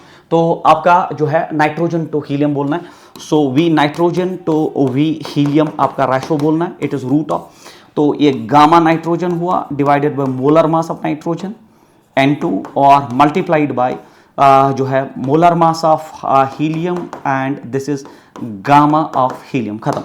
अगर आपका गामा नाइट्रोजन का आप देख लेंगे तो दैट इज 7/5 और मोलर मास नाइट्रोजन का हो गया 28। अब मोलर मास ऑफ आपका हीलियम जो है that is 4 and divided by gamma of helium जो है दैट इज 5/3, 5/3, 3 ऊपर आप लेंगे। इसको आप सॉल्व करिए, you will get the answer and the answer of this question is it is 22। इसका जो आंसर है 22 का that is third option is the right answer of this question. Solve this ratio at your places, तो आराम से किया जा सकता है। इट इज 7 4 4 4 कैंसिल आउट होगा, 7 4 28, 4 4 जो है वो कैंसिल आउट होगा, ये बना 3/25, तो ये बना रूट ऑफ 3/25, तो सीधी सी बात है वो आएगा root of 3/5 is the right answer of this question. बिल्कुल सही आंसर जो है ऑप्शन नंबर 3 ही है। So this is the way to solve this particular question. Question number next आपका जो है that is this one, if the amplitude of sound is doubled and the frequency is reduced to 1/4 the intensity of sound at the same places. तो intensity of sound जो होता है ना that is directly proportional to amplitude square and frequency square, ये आप सब जानते हैं। तो बाकी उसमें डेंसिटी भी होता है, स्पीड भी होता है, बट हमारा क्वेश्चन जो है the amplitude of sound wave is doubled, amplitude and the frequency is reduced to 1/4, the intensity is new intensity you have to calculate, but intensity amplitude square के भी डायरेक्टली प्रोपोर्शनल होता है और frequency square के भी directly proportional होता है। तो जो आई डैश होगा, अगर आप इसको जो है अगर आप इसको एम्पलीट्यूड को डबल करोगे तो ये हुआ 2a का होल स्क्वायर, और फ्रीक्वेंसी अगर आप 1/4 कर दोगे, फ्रीक्वेंसी अगर आप 1/4 कर दोगे तो फ्रीक्वेंसी जो है आप 1/4 कर दोगे तो न्यू बाई 4 का होल स्क्वायर, तो ये हुआ 4a स्क्वायर और ये हुआ new square by that is 16, तो 4 4 हुआ 16, तो मुझे लगता है 1/4 decreases by factor of 4, 1/4 is the answer, क्योंकि ये हो जाएगा a square new square divide by 4, तो a स्क्वायर न्यू स्क्वायर तो इनिशियल इंटेंसिटी थी और initial intensity divide by 4 means decrease by factor of 4 is the right answer for this particular question. By the way question क्या था, ये question number जो है आपका ये 23 है और 23 का जो है बिल्कुल सही आंसर है, that is 24 is the right answer of this question, यही है डिक्रीज बाय 4। तो the threshold of hearing for the human ear is this thing, this is taken as the standard level, ये हम सब जानते हैं। थ्रेशोल्ड जो है हियरिंग का वो ये है।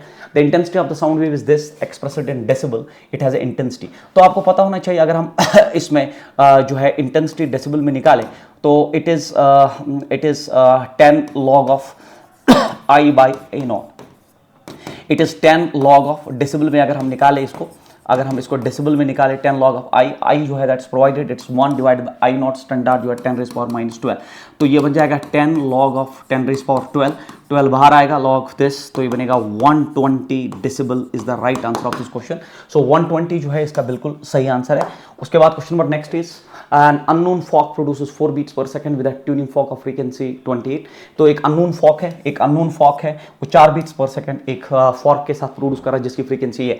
तो अननोन फॉर्क का फ्रीक्वेंसी जो है मैं मानता हूं कुछ न्यू है, तो या तो न्यू माइनस 288 नून वाला इज इक्वल टू 4, या तो 288 माइनस न्यू इज इक्वल 4. तो that is what you know from beats. तो डिफरेंस जो है इन दो फ्रीक्वेंसीज का अननोन एंड नून फॉर्क का जो फ्रीक्वेंसी डिफरेंस है वो 4 बीट्स पर सेकंड है.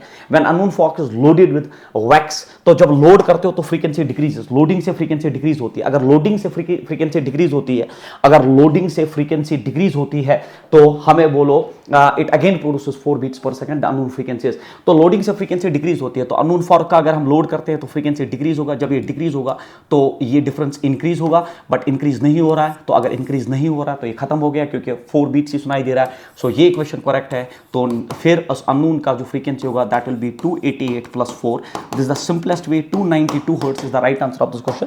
तो this is the simplest way to solve such questions. तो आप हमेशा इन दो इक्वेशंस को बनाओ और देखो लोडिंग है कि फाइलिंग है. लोडिंग से फ्रीक्वेंसी बढ़ती है, अगर फ्रीक्वेंसी जो है बढ़ी तो डिफरेंस जो है वो घटना स्टार्ट होगा, बट आंसर आपका सेम रह रहा है. सो ये इक्वेशन बिल्कुल खारिज हो गई. तो इक्वेशन फर्स्ट से आपका आंसर अननोन फ्रीक्वेंसी का, अननोन फॉर्क का फ्रीक्वेंसी मिल जाएगा. Question number next is 56 tuning forks are so arranged. तो ये एक एपी बेस्ड क्वेश्चन होता है. अगेन वेरी इंपॉर्टेंट, ये एक अर्थमेटिक प्रोग्रेशन बेस्ड क्वेश्चन होता है. आपको पता होना चाहिए 56 tuning forks are so arranged in series that each fork gives 4 beats per second with the previous one. तो अगर पहले का फ्रीक्वेंसी न्यू मानता हूं मैं, तो दूसरे का होगा न्यू प्लस 4, तीसरे का हो गया न्यू प्लस 8, क्योंकि एवरी टाइम द डिफरेंस जो है वो 4 हर्ट्ज का है. और फाइनली जो है लास्ट का जो है 56 का कुछ न्यू 56 होगा. The frequency of the last fork is 3 times that of the first. The frequency of the first fork is. तो एक अर्थमेटिक प्रोग्रेशन बेस्ड क्वेश्चन है. उमर चल रहा है अच्छे से, एवरीथिंग इज गोइंग राइट? अच्छा चलिए, thank you so much. Umar sir हमारे आईटी के जो है यहाँ एक्सपर्ट है और ये हमेशा देखते रहते हैं कि आपके पास जो इन्फॉर्मेशन पहुँचे वो अच्छे अंदाज में पहुँचे. तो ये रियल हीरोज़ हैं इसके पीछे. और इनके साथ खड़ा है बिलाल. बिलाल को आप सब जानते हो, हमारे इंस्टीट्यूट का एक बड़ा एसेट है. तो हम इनसे बहुत ज़्यादा प्यार करते हैं क्योंकि ये लोग हमेशा खड़े हैं आपके लिए, कैमरा के आगे नहीं, कैमरा के पीछे जो है हमेशा आपके साथ है. तो Allah bless them and Allah bless you also. तो will continue with this question. ये एक अर्थमेटिक प्रोग्रेशन बेस्ड क्वेश्चन होता है और इसमें जो है डिफरेंस जो है वो 4 का है. तो यहाँ जो डिफरेंस है वो 4 का कंटिन्यूसली है. तो frequency of 56 fork will be frequency of the first plus n-1 into that difference. ये आपका जनरलाइज्ड फार्मूला होता है एपी जब भी आ जाता है. अब 56 फॉर्क का 3 टाइम्स ऑफ द फर्स्ट है, तो 3 टाइम्स ऑफ द फर्स्ट का न्यू है, तो 3 times new is equal new plus, तो it is 56 minus 1 into difference, and difference यहाँ पे 4 हर्ट्ज का है. तो यहाँ 4 जो है मल्टीप्लाई हो गया. So 3 nu minus nu it's 2 nu is equal, it is 55 into 4. तो ये हुआ that is 2 nu is equal to 20 और न्यू हो गया बराबर 110 hertz. Is the right answer of this question. तो अगर आप जानते हो ये एक अर्थमेटिक प्रोग्रेशन बेस्ड क्वेश्चन है तो आप इसको फॉर्मूला से आराम से कर सकते हो. क्वेश्चन नंबर नेक्स्ट आपका जो है, sound wave of wavelength 32 centimetre, the tube is shown the figure, then the smallest radius are so that maximum of sound is heard at the detector. तो यहाँ से एक वेव गई जिसका वेवलेंथ आपको प्रोवाइडेड है एंड दैट इज 32 सेंटीमीटर. तो अब जब वेव यहाँ गई तो उसके पास 2 रास्ते, एक यहाँ से एक यहाँ से, सच दैट डिटेक्टर पे उसको मैक्सिमम सुनाई देता है. तो आपको पता होना चाहिए मैक्सिमम सुनाने के लिए जो पाथ डिफरेंस होना चाहिए ना, वो पाथ डिफरेंस होता है बराबर n lambda. This the generalised formula. चाहे आप ऑप्टिक्स पढ़ो या वेव ऑप्टिक्स पढ़ो आप, ठीक है, चाहे आप वेव ऑप्टिक्स पढ़ो चाहे आप वेव्स पढ़ो, तो आपको पता होना चाहिए that path difference for maximum should be n lambda. Path difference क्यों है? क्योंकि वेव के पास 2 रास्ते, यहाँ जब मिलन होगा तो पाथ डिफरेंस आ गया. और अगर आप ऊपर वाला पाथ देखोगे तो वो आपका सेमी सर्कल है, दैट्स पाई आर माइनस, जब स्ट्रेट पाथ से जाएगा रेडियस r है तो ये हुआ 2r is equal to path difference it's n lambda. हमें r चाहिए तो r बाहर निकालेंगे, it's pi minus 2 is equal n lambda. तो r is equal n lambda divided by pi minus 2. अब आपको जो है the smallest radius means n is equal to 1, तो ये बना lambda divide by pi minus 2. Lambda आपका 32 है, पाई इज 3.14 and minus 2. आप इसको सॉल्व करिए, you will get the answer, and the answer of this question I will see it here, and the answer of this question is it is 110 नहीं sorry, इसका answer जो है 28 centimetre, sorry it's 28, मैं previous question का देख रहा था, it's 28 centimetre. So this is the वे कि यहाँ पे जब वेव जाएगी तो उसको 2 पाथ मिलेंगे, पाथ डिफरेंस होगा, मैक्सिमा सुनाई दे रहा है तो path difference should be n lambda is the condition to obtain maxima. उसके बाद question number next is the speed of a transverse wave in a stretched string is this. Speed दिया है, the string is 2 centimetre long, the frequency with which it resonates in the fundamental mode. तो आपको पता होना चाहिए fundamental mode में resonate जब आपका एक स्ट्रिंग करता है तो फंडामेंटल मोड का जो स्ट्रिंग का शेप होता है वो ऐसा होता है. तो अगर ये फंडामेंटल मोड है तो the speed of the transverse wave in a stretched string is 700 centimetre per second. तो 700 सेंटीमीटर पर सेकंड जो होता है that is 7 metre per second जो है आपको स्पीड दिया। The spring is 2 metre long. तो अगर आप देखोगे लेंथ जो है यहाँ पे, लेंथ यहाँ जो है λ/2 है, क्योंकि अगर आप पूरी वेव देखोगे ना, पूरी वेव जो होती है वो ऐसी होती है, तो उसका लैम्बडा होता है वेव लेंथ, ठीक है। बट ये वेव जो है आधा है, तो लैम्बडा किसके बराबर हुआ यहाँ पे, दैट इज 2l। अगर लैम्बडा 2l के बराबर हुआ तो if the length is 2 metre, तो लैम्बडा किसके बराबर हुआ, 2 × 2, it is 2 × 2, length is 2 provided है, जो आपको लेंथ प्रोवाइडेड है दैट्स 2, तो लैम्बडा हो गया बराबर 4 मीटर। तो अब आपसे क्या पूछा जा रहा है, the frequency with which it resonates. तो आप सब जानते हैं v is equal nu into lambda, तो लैम्बडा जो होता है बराबर that is v divided by nu, तो v divided by nu is equal, v divided by nu is equal 4। तो हमें फ्रीक्वेंसी चाहिए, हमें क्या चाहिए, then the frequency with which it resonates, तो फ्रीक्वेंसी हो गया v/4, तो v डिवाइडेड बाय 4, v कितना दिया है that is 7/4 metre per second should be the right answer of this question, नहीं सॉरी हर्ट्स, 7/4 हर्ट्स, क्योंकि हम फ्रीक्वेंसी निकाल रहे हैं, 7/4 hertz is the right answer. तो आपको पता होना चाहिए फंडामेंटल मोड में स्ट्रिंग का शेप कैसा होता है। उसके बाद an air column closed at one end and open at the other resonates with the tuning fork when the smallest length of the column is 50 centimeter. तो the next larger length of the column resonates with the same frequency. तो अगर आप एक closed organ part बनाएं, one is open and air column closed at one end and open at other resonates with the tuning fork when the smallest length of the string column is 50 centimeter. तो आपसे कहा जा रहा है कि ये पहले ऐसे रेजोनेट कर रहा है, तो आपने स्टैंडिंग वेव्स पढ़ी होंगी, और ये जो होता है ये l/4 होता है, ठीक है। l/4 जो है आपको दिया गया है 50 सेंटीमीटर के बराबर। तो आप जानते हो, अगर मैं प्रीवियस डायग्राम में वापस चला जाऊं, तो ये हो गया आपका पूरा लैम्बडा, ठीक है, ये हो गया लैम्बडा, ये हो गया आपका λ/2, तो इतना ही जो होता है ना ये λ/4 होता है। सो इतना ही जो है ये λ/4 है, और वही दिया गया है आपको that this much is λ/4 sorry it is λ/4 and λ/4 जो है वो आपकी 50 के बराबर है। तो लैम्बडा किसके बराबर हुआ, इट इज 200, इट इज 200 आपका जो है सेंटीमीटर आपका लैम्बडा आ गया। उसके बाद आपसे पूछा गया the next larger length of the column resonating with the same tuning fork. तो नेक्स्ट लार्जर लेंथ के लिए अगर आप इस डायग्राम को कंस्ट्रक्ट करो, नेक्स्ट लार्जर लेंथ के लिए अगर आप इस डायग्राम को कंस्ट्रक्ट करो, तो उसके लिए जो है आपको ये ऐसे बनाना होगा, and then next larger length के लिए you can make it like this. तो अगर आप इस नेक्स्ट लार्जर लेंथ के लिए आप देखोगे, अब आप देखिए ये यहाँ से यहाँ तक जो है, ये यहाँ से यहाँ तक हो गया λ/2, ये हो गया यहाँ से यहाँ तक λ/2 आधा, और ये हो गया बराबर λ/4।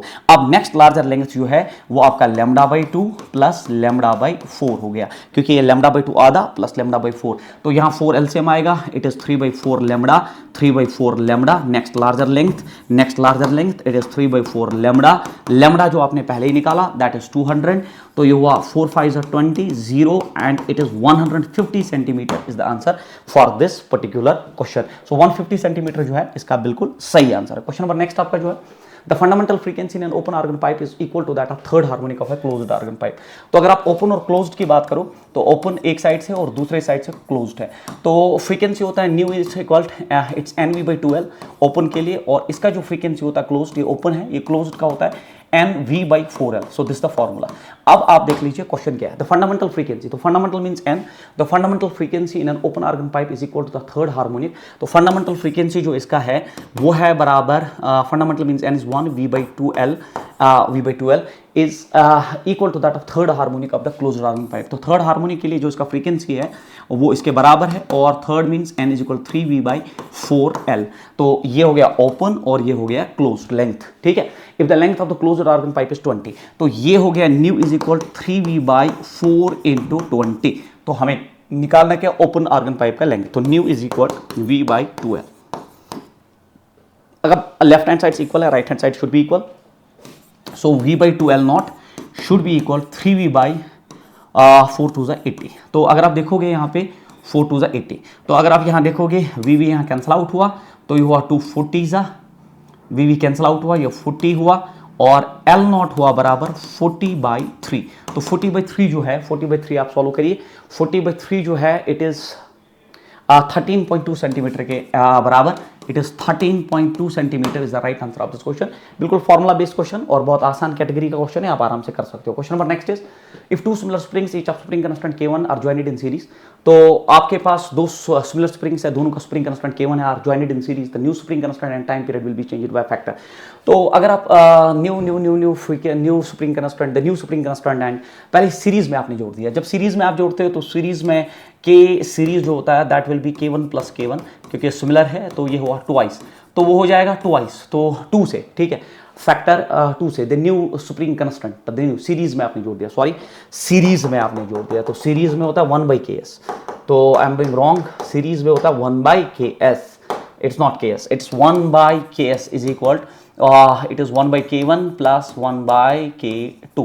अगर आप इसको सॉल्व करोगे तो ये बनेगा k1 square divided by 2k1, k1 cancel, तो ये k1/2, so the factor by which it change is, अगर पहले k1 था 1/2, तो 1/2 होना चाहिए, 1/2 1/2, मतलब ये भी गलत ये भी गलत, 1/2 में आंसर होना चाहिए। तो आ गया सुप्रीम कांस्टेंट चेंज हुआ 1/2 फैक्टर से। टाइम पीरियड, तो टाइम पीरियड आप जानते हो, टाइम पीरियड होता है 2π√m/k, wire k is k effective.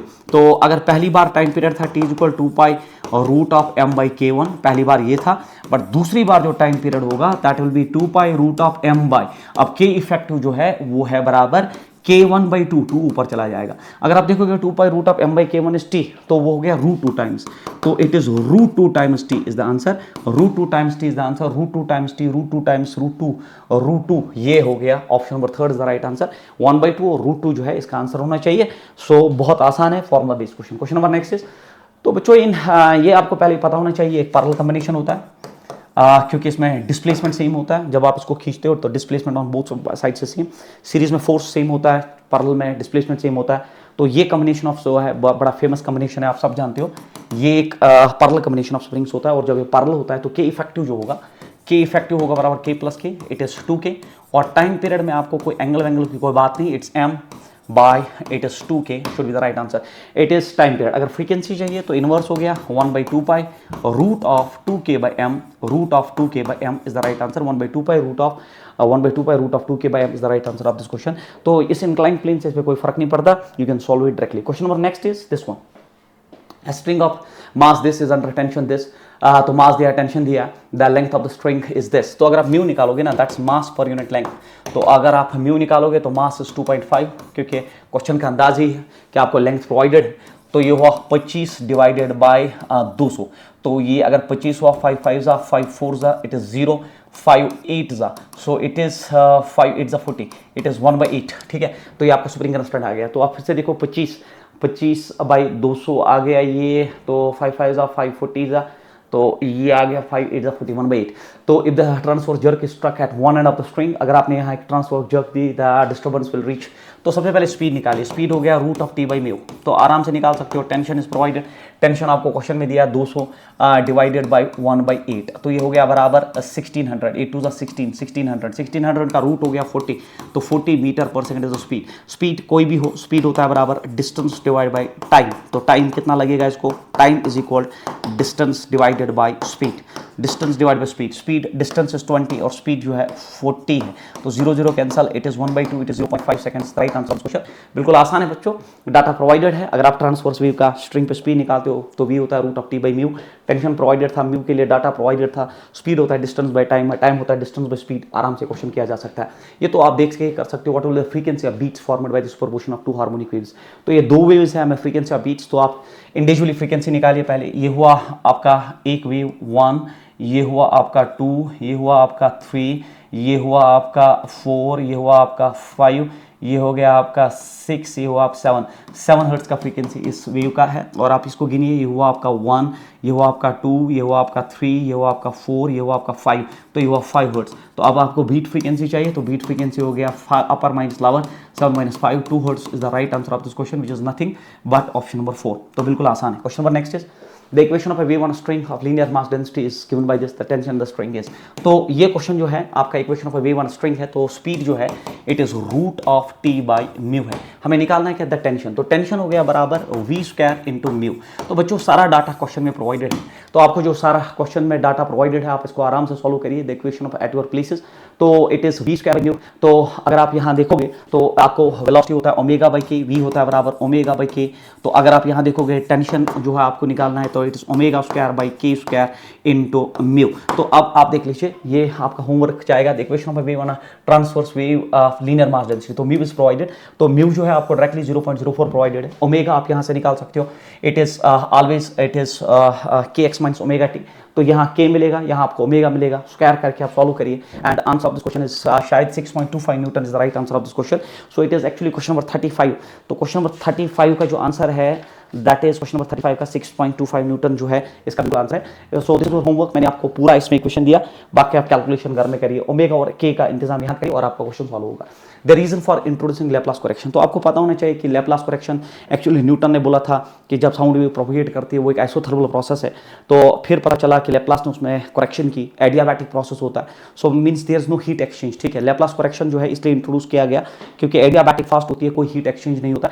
और इसमें वही है that is no heat, no change in the heat of the medium during the propagation of the sound through it. So बिल्कुल एक कंसेप्चुअल नॉलेज बेस्ड क्वेश्चन. तो adiabatic process होने की वजह से no heat exchange during the propagation of the wave. उसके बाद statements है. Statement compression and rarefaction involve change in density and pressure of a gas. सी बात है, कंप्रेशन और रेडिफ्रैक्शन में जो है डेंसिटी ऑफ द मीडियम जो है वो चेंज होता है, बिल्कुल सही है. When particles are compressed density increase होगा एंड व्हेन रेडिफाइड डेंसिटी कम होगी. When particles are compressed density of the medium increases and when they are rarefied density decreases. तो both statements are correct statements जो है, दोनों बिल्कुल सही है, knowledge based. Question number next is in a standing wave experiment, a 1.2 kg horizontal rope is fixed in place at its two ends x equal 0 x equal 2. तो ये आपका x equal 0 है और ये आपका x equal 2 है. तो आपने एक जो है रोप इसमें फिक्स की है, तो मान लीजिए फिलहाल के लिए ये है. तो and made to oscillate up and down in the fundamental mode. तो फंडामेंटल मोड आपका लैम्बडा बाई 2 हो गया. तो ये हो गया आपका लैम्बडा बाई 2. तो फंडामेंटल मोड जो है, तो लेंथ यहाँ पे जो है वो लैम्बडा बाई 2 प्रोवाइडेड है. Fundamental mode is like this. तो and made to oscillate up and down in the fundamental mode at frequency is provided and that is 5 hertz is given the frequency. At T0, the point at T0, the point at x equal to 1 meter has zero displacement and is moving upward in the positive direction of y-axis with a transverse velocity. तो speed भी दिया गया है 3.14 metre per second. The tension in the rope is, तो अब आप यहाँ से आराम से निकाल सकते हो. लैम्बडा हो गया 2l. तो l जो है आपका जो है 2 मीटर दिया गया है, तो लैम्बडा हो गया 2 2 it is 4 2 2 lambda is equal 4 metre. तो अब लैम्बडा जो है आपने अभी देखा v is equal it is nu into lambda, nu into lambda. तो लैम्बडा जो है it is v by nu, it is v by nu is equal 4. Nu v by nu is equal 4. हमें निकालना क्या इसमें, what we have to calculate the tension. तो फिलहाल आप v निकालिए. तो ये हुआ v is equal 4 into frequency 5, v हो गया बराबर 20 मीटर पर सेकंड. तो v होता है बराबर root of t by mu. तो हमें निकालना है टेंशन. तो स्क्वायरिंग बोथ साइड्स, तो ये हुआ v square is equal tension into mu. तो टेंशन हो गया बराबर v square into mu. Tension हो गया v स्क्वायर हो गया 20 का square, so it is 400 into mu. Mass per unit length, तो mass is 1.2 and length is 2. तो ये हो गया आपका 20, सो इट इज 200. और फिर ये हो गया आपका t is equal 20 into 12. 20 into 12 जो है आप सॉल्व करिए, 120 न्यूटन या कितना होता है, 2 बार 24, it's 240 Newton is the right answer.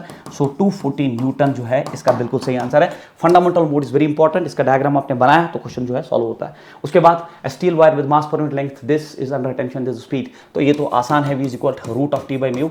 ये आप पे मैं छोड़ देता हूँ, टेंशन प्रोवाइडेड है, सब कुछ प्रोवाइडेड है, आप उसको सॉल्व करिए. मैं इसका आंसर आपको बोल देता हूँ. क्वेश्चन नंबर 39 है आपका ये, और क्वेश्चन नंबर 39 का जो है पहला ऑप्शन जो है 100 metre per second is the right answer of this question. उसके बाद ये है, ये तो आसान है. The mass shown the figure slightly displaced and then let go, then the system will oscillate with the time period of. तो ये दो जो है ये आपके पैरेलल में है और पैरेलल में ऐड होता है. तो 2k हो गया और 1 दैट k सीरीज में हो गया 2k, ऊपर multiplication k divided by 2k plus k. तो ये हो गया 2k square divide by 3k. तो ये हुआ 2 बाई 3k. तो टाइम पीरियड कितना होता है, टाइम पीरियड होता है 2 pi root of it is m by 2k by 3, 3m by 2k, 3m by 2k, 3m by 2k. ये जो है ऑप्शन नंबर सेकंड जो है इसका क्वेश्चन नंबर 40 का बिल्कुल सही आंसर है. बिल्कुल आसान क्वेश्चन है, इसको करने की जरूरत नहीं. उसके बाद क्वेश्चन नंबर नेक्स्ट है, if a particle takes 0.5 second to reach position of minimum velocity from previous such position. तो आपको पता होना चाहिए, अगर आप सिंपल हार्मोनिक ऑसिलेटर देखेंगे तो ये माइनस एम्पलीट्यूड है, ये प्लस एक्सट्रीम है, एक्स 0. तो आपको बोल रहा है कि टाइम पीरियड जो लगा 0.5 second to reach from minimum velocity from previous position. तो मिनिमम वेलोसिटी होता है एक्सट्रीम पे. अगर यहाँ पे मिनिमम वेलोसिटी है तो वेलोसिटी यहाँ मिन है, फिर यहाँ से यहाँ फिर से मिनिमम वेलोसिटी यहाँ पे होगी. तो यहाँ से यहाँ तक का टाइम दिया गया आपको 0.5 सेकंड. तो अगर आप देखोगे ये होता है आपका t/2. ठीक है, t/2 आपको दिया गया है 0.5, क्योंकि ये आधा जो ऑसिलेशन है, पूरा ऑसिलेशन होता है t. तो t हो गया बराबर 1 सेकंड. तो अगर t 1 सेकंड हो गया तो फ्रीक्वेंसी हो गया 1 second. 1 by 1 is 1 hertz. Sorry, तो फ्रीक्वेंसी भी 1 हर्ट्ज, टाइम पीरियड भी 1 hertz, 1 hertz and time period जो है 1 second. So this is how to go for this question. Velocity initially 0, finally भी मिनिमम है. पहले पहले भी मिनिमम फाइनली मिनिमम, ये दो एक्सट्रीम्स है, और दो एक्सट्रीम्स में टाइम पीरियड t/2 लगता है, ये आपको पता होना चाहिए. A simple harmonic motion has amplitude a and time period t. The time required to travel it from x equal to 0 to x equal to a to x equal to a/2. तो फिर से वही जो मैंने पीछे भी पढ़ाया आपको, x equal 0 ये हुआ प्लस a, ये हुआ आपका माइनस a. तो आपको बोल रहा है कि a/2 से, है ना, the time required to travel from x equal to a to a/2. x equal to a/2 is t/6. t/6 is the right answer. ये हमने पीछे क्वेश्चंस में यूज भी किया. Question number next is motion of a particle in x y plane is described by a set of equation. जो पहला equation है y x equal 4 sine of it is π/2 minus omega t, और दूसरी बार जो equation है y is equal 4 sine of omega t. अगर आप पहली इक्वेशन को थोड़ा सॉल्व करेंगे, हमसे पूछा गया है the path of the particle is, तो सुपरपोजिशन है, पाथ ऑफ द पार्टिकल हो गया x इज इक्वल, तो अगर आप देखोगे it is sine omega t sine theta, it is minus y, ये हुआ 4 कॉस ऑफ ओमेगा टी. ठीक है, तो ये आपका कॉस हो गया, ये साइन हो गया. अगर हम स्क्वायर एंड ऐड करेंगे तो ये बनेगा x square plus y square is equal 4 square. तो ये इक्वेशन ऑफ अ सर्कल होता है. अगर ये इक्वेशन ऑफ अ सर्कल है तो path will be, equation of a circle है तो path will be circular. So this is the right answer of this question. Circular is the path for this particular question. उसके बाद next जो है the equation of SHM is given by this, then the phases. तो ये सारा जो है phase ही होता है. So 2π/nt plus alpha, 2π/nt plus alpha is the right answer. Phase, simple question. Question number next is the displacement of a particle in simple harmonic motion in one time period is. तो displacement कितना होता है? Displacement 0. तो इसे पहले भी एक ऐसा क्वेश्चन हमने किया. डिस्टेंस होता है 4a, डिस्टेंस होता तो 4a लिखते. डिस्प्लेसमेंट एक कंप्लीट सिंपल हार्मोनिक मोशन में 0 होता है. With this we have completed the interaction of this paper. So I hope कि आपको ये अच्छा लगा होगा, और अगर आप इस इंट्रैक्शन को अच्छे से देखेंगे तो इसमें मैंने बहुत यूजफुल इन्फॉर्मेशन आपके साथ डिस्कस की. So Allah bless you all. Thank you so much.